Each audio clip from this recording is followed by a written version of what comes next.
Another benefit of healthy eating is that you might avoid any extra trips to the dentist office, which is of course a positive thing. My next guest is a local dentist, and he's going to talk with us about the worst foods we can eat for our teeth, along with the cavity process and some common misconceptions. Dr. Jones, thank you for being back with me on the show this morning. Thanks for having me back, Jenna. You're welcome. Let's just get right into this right now. Let's talk about the worst foods that we can eat for our teeth. I would have to say, as a dentist, the worst food I can think of is soda. Mountain Dew, Red Bull, stuff like that. What about Diet Pop? Diet Pop can also be bad because even though it doesn't have sugar, there's a lot of acid in it. And that's the end game, is the acid. We have bacteria called Streptococcus mutans in our mouth, and it's kind of a classic sugar bug story that dentists tell children, but these bacteria turn the sugar that you eat into acid, and the acid in turn eats away your teeth. That's what causes cavities. Okay, so it causes cavities. What else does all that carbonation and all that pop do to your teeth? Well, that's the main thing that it's doing, as well as causing plaque buildup, where it's more difficult to clean your gums and in between your teeth. One of the things to understand is that it's not how much sugar you consume, but actually how long it is on your teeth. Now that's as far as teeth, not your entire body. Right. Okay. So for instance, let's say you had 12 Cokes in 1 hour. That would actually be better for your teeth, not your body, but better for your teeth than having 1 Coke and sipping on it all day. This is interesting because our saliva is a buffering solution. A buffering solution is something that takes acids or bases and neutralizes them. So let's say you have a drink of Coke and now you have an acidic environment in your mouth, and then after about 45 minutes the saliva is going to neutralize it, so there's no more tooth destruction after about 45 minutes.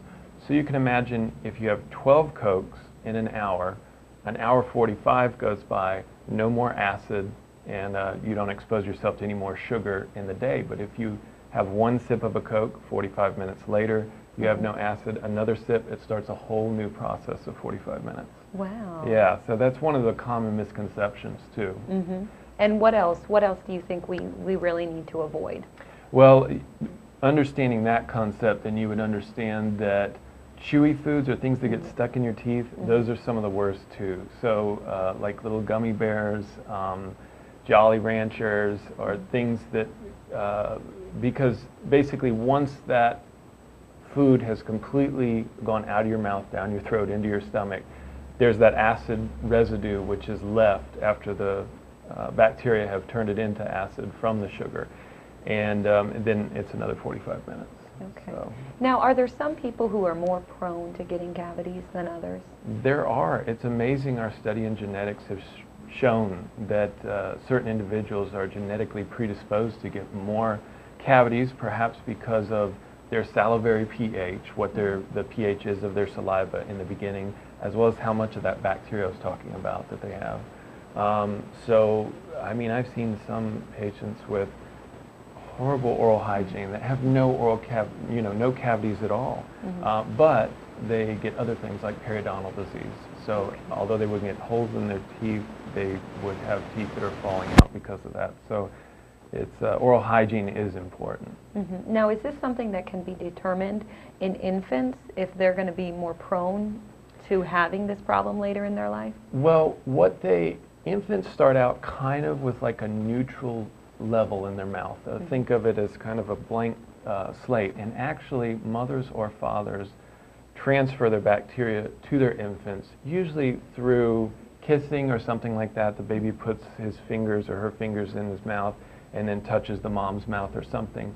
So one of the ways originally that they were trying to lower cavities rates is when I was at Chapel Hill about 8 years ago, dentists, when they had a baby, an actual dentist, when they had a baby, between the husband and the wife, they'd have whoever has the least amount of cavities kiss the baby to begin with, to start so that the oral flora wouldn't develop so much of the bacteria that causes cavities. Really? Yeah, it's really interesting because they were trying to develop a vaccine, and of course the hard thing with developing a vaccine is if you wipe this bacteria out completely, who knows what will happen. So you could get rid of cavities completely, but then because there's no competing bacteria in your mouth, periodontal disease gets a lot worse because it's different bacteria. Okay. Now we've talked about, you know, people who are more prone to getting cavities. You know, are there people out there who don't get them at all, Dr. Jones? I have seen people literally that don't get cavities, and it seems like no matter what they do or how bad their hygiene is, they don't get cavities. This is extraordinarily rare. I don't recommend thinking you're one of these people, but I have seen it, if I'm going to be completely honest. A lot of those people will get other things like periodontal disease or other things, though.